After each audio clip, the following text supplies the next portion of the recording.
And guys, we've got some breaking news, executive action taking place. We've got some breaking news. You are not going to want to miss this information. This video is loaded with updated news, and we've got all of that right here in this video just for you. Guys, there's a lot of things that are happening. We've got the most up-to-date information that literally just come out. This is breaking news, just come out. It is loaded all the way to the end, so you're definitely going to want to hang out and make sure to stay tuned because we've got some very important news. And for those of you guys that are just tuning in, thank you so much. Let's make True Life great again. A little joke that we have. Great again. Smash that like button. All right. So with so many things happening, there's a lot of things that have taken place that have transpired, from Joe Biden taking executive action to Donald Trump, and things that are revolving around the VP candidates and things that have really transpired within the last 48 hours. But Denise, Christy, thank you guys so much for tuning in.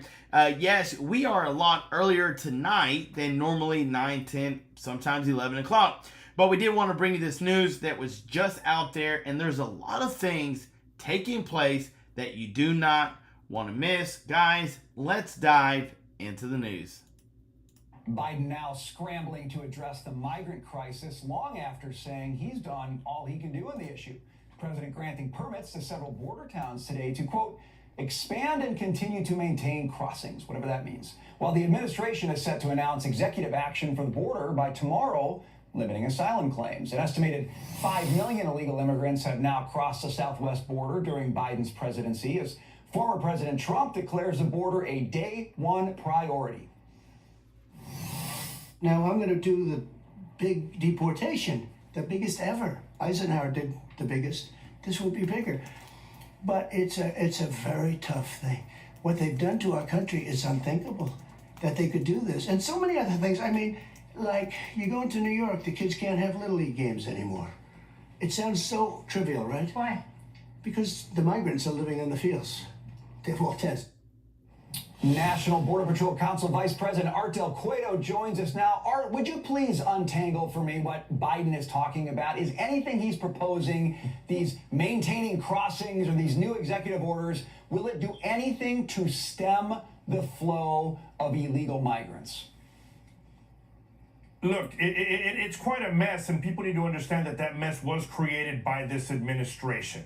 And if they were going to allow so many individuals to come into the country and ask for asylum, they surely had to have come up with a plan for those individuals that would not have an actual asylum claim. And once again, they didn't even plan for that. So when you start talking about mass deportations, that's obviously something that this administration should have thought of in the first place. Not everyone that's asking for asylum has a real asylum claim. In fact, the majority of them don't. So somebody's got a plan for them to go to the actual court case and show what their claim is. And unfortunately, you're just getting more smoke and mirrors by this current administration right now. I mean, you remember they had that FAST app at the border. That didn't work out. Again, I think it's just them reaching out, continuing to baffle the American public because they realize that, they created the mess and elections are coming up.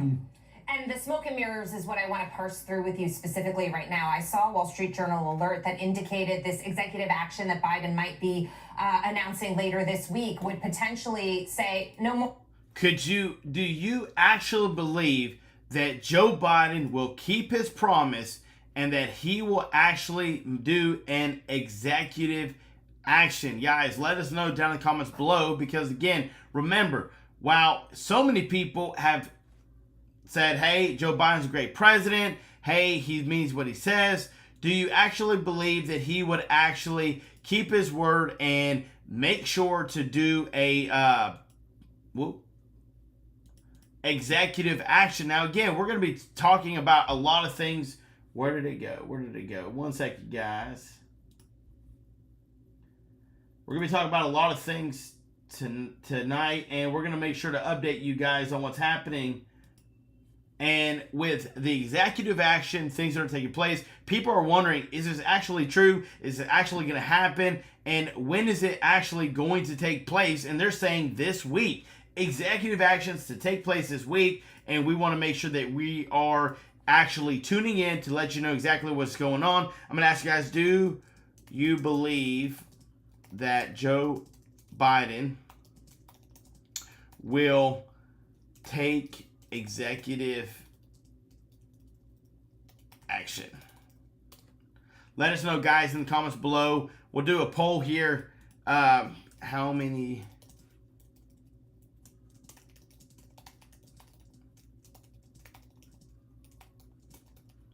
take executive action against border crisis?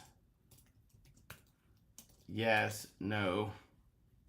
And while people are wondering, okay, are things going to get better? Are they going to fix this? This is what they're saying, guys, right here. More. I'm closing the border down. It's not going to have necessarily a threshold or a certain amount of, illegal migrants can cross per day. That seemed to be the discussion before. So what I'm hearing is there will be a lot of pushback to that. It's got to go through Congress. He needs money to be able to do it, and that it won't actually happen. So I see an election coming, a desperate president who's going to now flip-flop on his position. Nope. Ooh, guys, did you hear that? A flip-flop.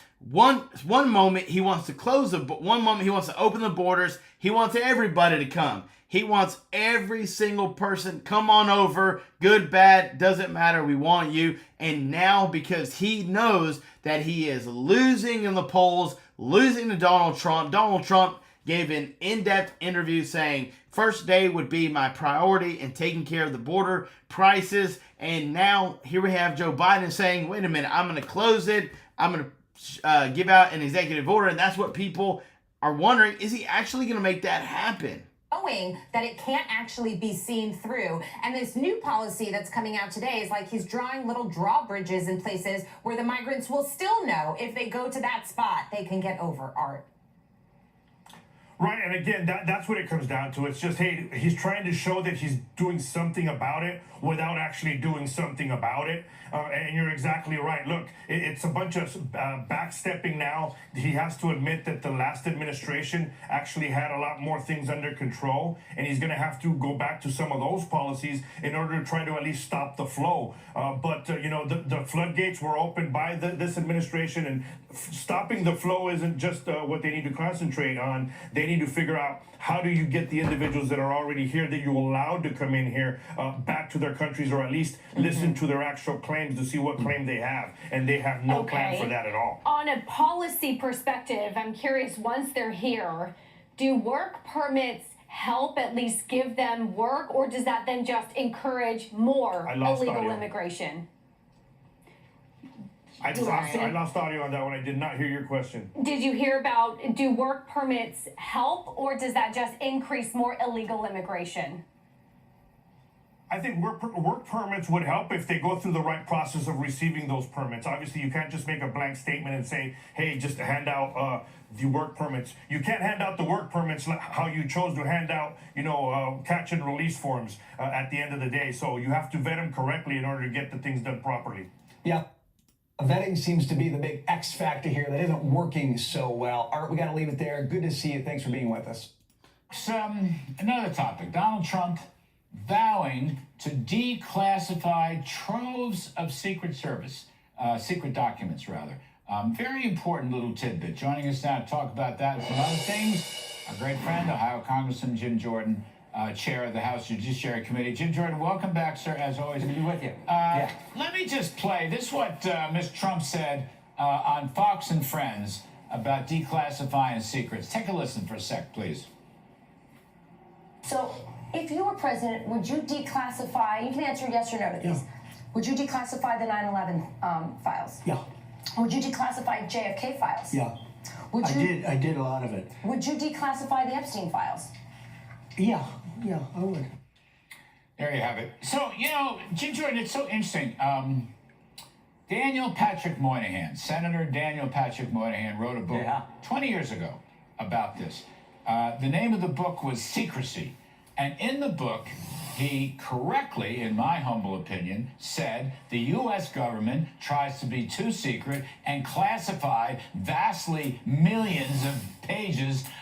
There's unnecessarily classification, and there's no transparency. Right. And here's Donald Trump, 20 years later, saying exactly the same thing. What do you make of it? I totally agree with the president. Let the American people see. I mean, after all, it's a government of the people, by the people, for the people. Right? Let us see the information. Let us know what's going on. What are they trying to hide? Courts like the what are they trying to hide, guys? If they ain't got nothing to hide, why don't we see it? A court where you can go get warrants without first going to a judge and getting it okayed. I mean, make it so the American people can see. And we just had a hearing today where maybe if Fauci and the Biden administration had been more straightforward with us, there'd be a little more trust. You think of all the things they told us that turned out not to be true there. So tell the American people the truth. We're big boys and girls. We can handle it, and that's how it's supposed to work in our constitutional system. You know, I used to get the classified pages every morning. Okay, you get a briefing from the, I'll call them different agencies. There's not much you can say, but you know what I'm talking about. Anyway, I got to tell you, these briefings, God bless them, and there's thousands of people behind these little briefing books. They would brief the president. Honestly, Jim Jordan, most of it was in the newspapers. Can I just tell you that? I'm not putting them down. We need those smart kids and boys and girls, and I want them to go out there in the world and protect America. But the reality is the daily briefing, which was totally classified, my God, my fingers would burn just looking at the cover. I knew it from the Wall Street Journal or the Washington Times, for heaven's sakes, honestly.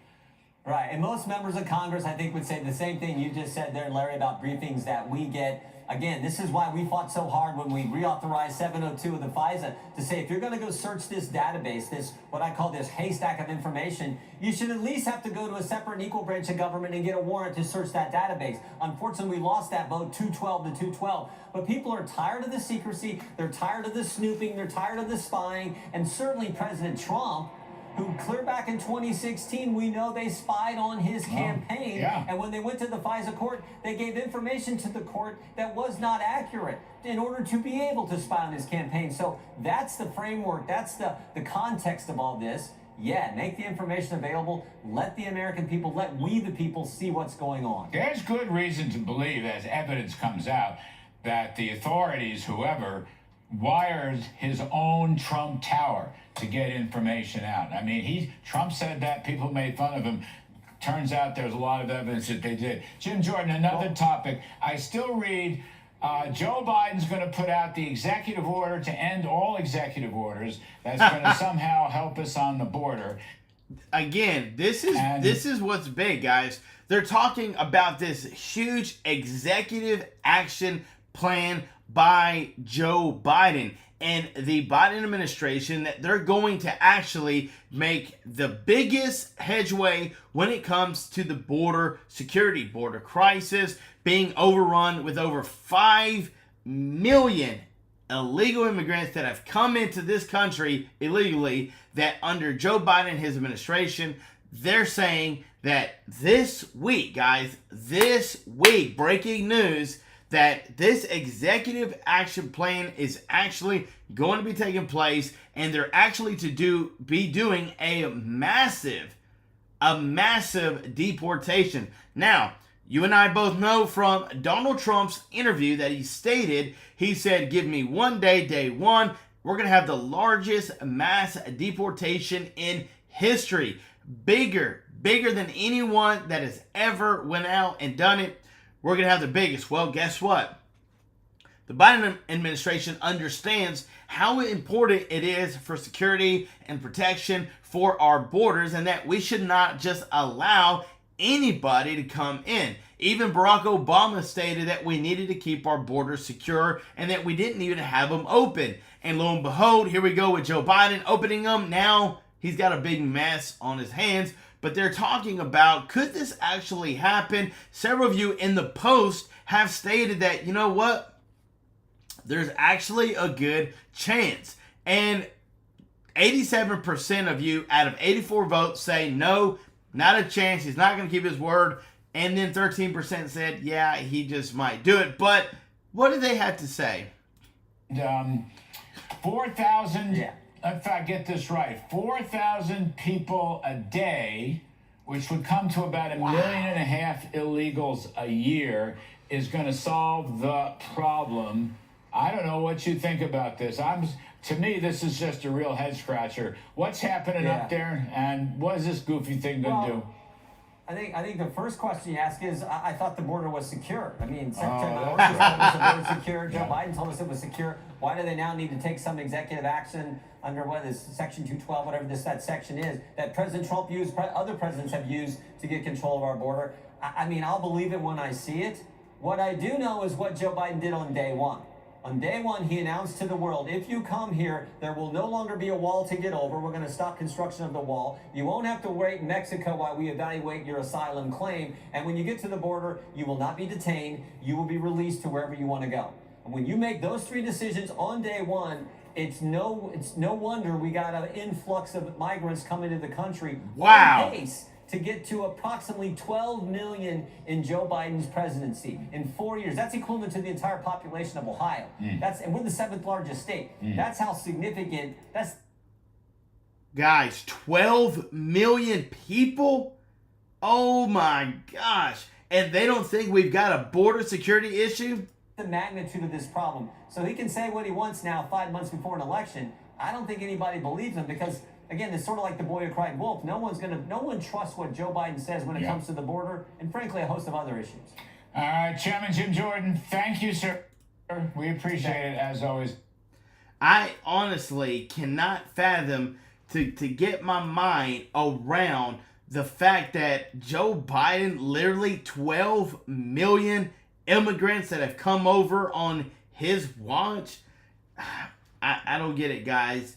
You know, I really don't get it. I don't understand why things are happening. I don't understand how they're saying that all of a sudden Joe Biden says we need an executive order. We've got to go ahead and make sure that we get this border security. And you and I both know they were building the wall. And why did they stop? Why did they stop building the wall? Now, we've got some more, other information that I did want to share with you guys. But we really wanted to dive into the fact of what was actually happening. But before we do that, I wanted to show you something on the screen because several of you guys do ask for it. Some of you guys still want to know about stimulus checks and if they're actually coming. Well, according to this news article, they're saying that these checks will be given to American citizens who are older and disabled and incapable of working by the government agency. So, according to the government agency, you're disabled, you're not able to work, or you're just simply older. The U.S. government and the Social Security Administration will provide their citizens with checks to help out with their daily needs very easily. Yes, an individual can receive these types of stimulus checks to assist with the range of concerns and such a rising cost for food, Medicare things, national inflation, and other issues. Again, this is what's going to help out the American people, and this is kind of what they're talking about. Yeah, this information literally come out today, June 3rd. And while you and I both understand where our nation is at as a whole, people could definitely use some stimulus checks. And why not? While things are at a really terrible time for the American people, this is where any assistance to help out during these difficult times would be much appreciated. Some of you guys know exactly what I'm talking about, but we do want to share this news with you guys, show you exactly what is going on. Welcome back. Shocking new numbers from the border. Border Patrol Chief Jason Owen writing this on X. Over 52,000 special interest aliens were apprehended by Border Patrol just since October 1st. Almost 90% of those encounters happening in the San Diego sector. Joining me now is Missouri Congressman and member of the House Oversight Committee, Eric Burleson. Congressman, thanks very much for being here this morning. I know you posted this on X, quote, Joe Biden and Secretary Mayorkas let a wanted murderer into our country. That wanted murderer went on to stab his girlfriend and her 4-year-old daughter to death in the United States. Biden's border crisis is endangering Americans every day.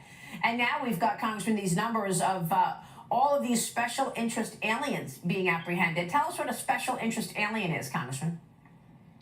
Yeah, these are individuals that have got criminal activity. They've got criminal records from other nations that they're coming from. They could also be someone who's on a terror watch list. But at the end of the day, what's really startling is the overall number. Over 2 million known gotaways, people that we have no idea who they were, but we know that they came across the border, and they clearly didn't want to go through our Customs and Border Patrol because they probably knew that they had a criminal record, they had some background. So I would say that 50,000 number is just the tip of the iceberg. I mean, do you have any idea why this administration has this wide open border? Why they have allowed America to be in such a vulnerable position with all of these encounters of potential terrorists and all these unknowns about who many of these people are? We don't know what their motivations are. It really puzzles me, Maria, because I can't understand why they would want to undermine their base. For a long time, labor unions were supportive of the Democratic Party. They were a core pillar for Democratic for that party, and all of this illegal immigration is completely undermining blue collar workers, our labor forces in the United States. And I would think that the labor unions, and I think the polls indicate labor unions are waking up and seeing that the party and this president is not interested in benefiting them. Well, part of the issue, according to some of your colleagues, is that they think they want these people to ultimately become voters. Do you find that illegals are going to be voting in American elections? Yeah, there's even been some Democrats that have said the quiet part out loud, that they want to see more, they don't want to stop the flow of illegal immigrants because they're able to count those people in their census, and they don't want to lose their congressional district. Right. So I think that that's step one. Step two would be what you're seeing blatantly happen in cities like Washington, D.C., where they are allowing them, they're allowing illegal immigrants to actually vote, which is crazy. Crazy, illegal. Can you do anything to stop it? On the federal level, we can certainly restrict funding. We can use the power of the purse. Have you done that? To try to stop anything. We just passed a resolution in the House decrying the Washington, D.C., because we do have control, particularly Oversight Committee has control over the city of Washington, and we have sent that. We've been successful in the past, even under the Biden administration, of forcing them to reverse some of their policies, particularly when it comes to softening their crime laws. Yeah, I mean, if you are expecting the Democrats to try to, in some way, get illegals to vote in the upcoming election, I would expect you would be doing something about it, correct? Yeah, there are a lot of efforts and there's a lot of bills that are out there that our members are trying to get passed and put on the president's desk. Unfortunately, I doubt that he's going to sign them. At the end of the day, the only thing that's going to save us is to elect President Donald J. Trump. Well, he's in a courtroom all day and has been for 6 weeks. Jurors in the former president's so-called hush money trial, a New York trial, will return to court this morning. They'll deliberate for a second day. Everything that they've said, it tears down our country even more. But because of the Trump campaign that hauls millions of dollars, guys, that almost 53 million, now they're talking about a VP candidate on who could actually be his vice president. Let's take a listen. Hal Lambert now. Hal, thanks for coming back on the show. I believe you gave millions to DeSantis back in the day. Do you now back Trump? I'm 100% behind Trump. And, Stuart, you can just feel the momentum accelerating for Trump after this trial. It's not anything I've seen before, except maybe Obama in 2008. I mean, I think that's where this is headed, that kind of momentum for Trump. And you talked about the fundraiser in Southern California. I'm supposed to go to that. It's sold out. I mean, I'm on the wait list. So, President Trump, if you see this, I need to get off the wait list. And you never see that. They didn't put you on the wait list. I don't know how many millions you've given to DeSantis or anybody else, but you've given millions and you're on a wait list? I can't understand that. Well, they're maxed out. They've got the number of people there, and so it's interesting. I've never seen that before. And the minimum to walk in the door there in that Southern California fundraiser is $5,000 a person. So you don't normally see that at that level. At that level, you still have availability. It's the momentum's there, and you can see the nervousness. You had one of Trump's attorneys on with George Stephanopoulos this weekend. George Stephanopoulos threatened to cut his mic for saying that the trial was political and said there was no evidence of that. Well, when he spouted off the evidence, he slunk away. Stephanopoulos just ended it. Doesn't make any sense. It's amazing. And then for them to say, oh, we're raising money off this verdict as well, that obviously makes it political if they're saying they're raising money off of this verdict. The whole thing is political. Everybody sees it. And I was in an event this weekend, non-political friend deal, people coming up to me saying that never talk politics, wanting to talk about this. Yeah. The momentum is really there for Trump right now. But the momentum really kicked off when those guilty verdicts came down. That's what's given it this impetus, right? It not started then, but it really picked up steam then.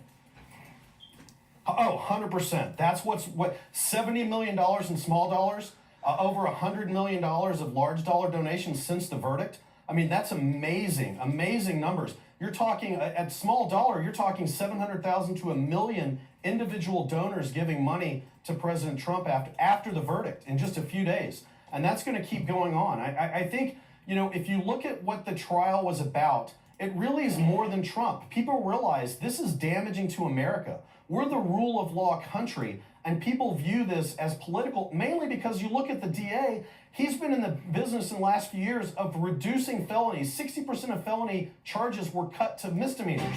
He went the other direction on this. He took a misdemeanor and made it a felony. If that's not political, what is? I've got 30 seconds left. Would you like to give any advice for Mr. Trump to pick a vice president? Uh-oh. Well, he's going to pick his person, but I've said publicly since about March, I think Governor Abbott of Texas would be a great choice. I think he knows border security. He's been good on that. He knows the energy business. It's the 8th largest economy in the world. I think Governor Abbott would be an excellent choice for him. And also, I think the governor of Virginia would be also an interesting choice for President Trump as well. So I think either of those two. If he's watching, you got to be off the wait list to get into that Southern California fundraiser. you just got to be there. Hal Lambert, thanks for joining us. I hope to see you again. Guys, we've got some very breaking news, some information that literally just come out. You're not going to want to miss this. This is why we said stay tuned. Make sure you're watching because, guys, the best is yet to come. We've got some breaking news, and before we bring you that, we're going to show you this clip here because this literally just come out, just literally 30 minutes ago, because the Biden administration has really done nothing to appease the radical left. But all right, so the Chuck Schumer and Senate Democrats apparently want to criminally bust U.S. oil and gas CEOs, maybe even hang them, according to a Wall Street Journal editorial page. Wow. Joining us now to talk about it, Rick Perry, former Energy Secretary, former Texas governor. Rick Perry, old friend, welcome back. This is such a great story. Schumer and the Democrats. Here's the deal. It's from a Federal Trade Commission. Okay, this Lina Khan or Lena Khan, however you pronounce it. Because the CEO of Natural Resources, a guy named Scott Sheffield, oh my gosh, Rick, here it comes. Through an analyst, just an American bank company analyst of oil, had commentary about OPEC. All right, and this guy, Sheffield, would sometimes blast things out from the analysts, from newspapers, and OPEC people could see them just like anybody else. And so for that reason, Schumer and the Democrats and the Federal Trade Commission want to criminally prosecute Natural Resources CEO Sheffield and maybe the rest of the CEOs. What a terrific idea. What you think, Rick? You didn't think they could go any further crazy, Larry, but it never ceases to amaze me. We obviously are getting close to an election, right? So, big oil bad. Anything to deflect from the policies of the Biden administration, which have driven up the cost of energy, which have driven up the cost of everything that Americans are buying out there, whether it's their food, their gasoline, anything that gets transported. Cost of energy is right at the heart of our economy. And this administration has made really poor choices from the standpoint of moving an economy forward to placate the radical left environmentalists that they have to win the election. You know, they're losing young people's votes, they're losing African American votes, they're losing Hispanic votes, and we got to get something going here. So you know, don't pay attention to the little man behind the curtain. Look over here at this shiny thing, and it's got to be these big oil companies, these big oil executives, and oh my God, they're actually sending out information from OPEC. OPEC is even worse than fossil fuel energy companies. It's crazy. It is crazy, and you know, you're right. It's a new low. You know, it's interesting, Rick. We looked this up. OPEC is announcing that their cutbacks in the so forth, whether they do it or not, they're going to keep cutbacks. But Saudi Arabia is producing 10 million barrels a day. That's the peak for them. That's the peak, 10 million barrels a day. Now, the United States back to 13 million barrels a day, which is where we were pre-pandemic in 2019. Yeah. If it hadn't been for Biden policies, I would argue, our oil and gas guy, we could be printing, I don't know, 14, 15, maybe 16 million barrels a day. That would have been the trajectory off of 2018 and 2019. That would, you know, oil prices, Brent would be $40 a barrel, not $80 a barrel. And the inflation rate would be 1%, not 3, 4, 5%. I mean, that's the deal. The Democrats, you know, they started this, and they're to blame. And throwing CEOs in jail is not the answer. Let's just get rid of the CEO. Really, That's the reason. Had the Trump policies continued on forward, we would have not seen Russia be in the position that it's in today. We would not have seen Iran in the position that it's in today. We would be in a place where the United States could be the good ally all around the world to those who want to deal with us in a fair and honest and open way. But we have been put now back into a position of weakness in a lot of parts of the world because of energy policy by the Biden administration. So Iran continues to avoid the sanctions. And this I blame the Biden administration. I blame them. Russia. I mean, Russia's producing, I don't know what they're producing. I think they're close to 10 million barrels a day. The sanctions never really impacted Russia, for heaven's sakes. China is buying oil from Iran and Russia, hand over fist, if you will, and they're financing 2 wars against the United States by buying and therefore providing foreign currency reserves, money in general, to 2 enemies of ours, Russia in the Ukraine war, and of course Iran in the Israel-Hamas war. And the Bidens do nothing about it, Rick. They do nothing. Not only won't they let us print oil here at home, they are letting Iran and Russia produce oil abroad and fighting American troops and American allies. I don't get it. Yeah, and when you really get down to our U.S. internal economic policies, what they are doing to states like Pennsylvania, what they're doing to other oil-producing states, Louisiana, Texas, etc. You know, they may not care about Louisiana and Texas. They've lost them politically. But Pennsylvania is in the mix. Right. And there are a lot of companies that rely upon oil and gas industry to drive economics there. So this war on fossil fuel, this war against all of the base load, you don't ever hear these people talking about small modular reactors, which are economically feasible today. They're walk-away safe. They're environmentally sound. You don't hear them talking about that. They're anti-nuclear. They're anti-fossil fuels. I will venture to say, I think they're anti-American, because if you're not for those 2 industries being strong and putting America first, you got to be against us. Yeah. Certainly against our own interests, that's for sure. Why then do so many people still vote for the Democrat for what they're pushing and what they're...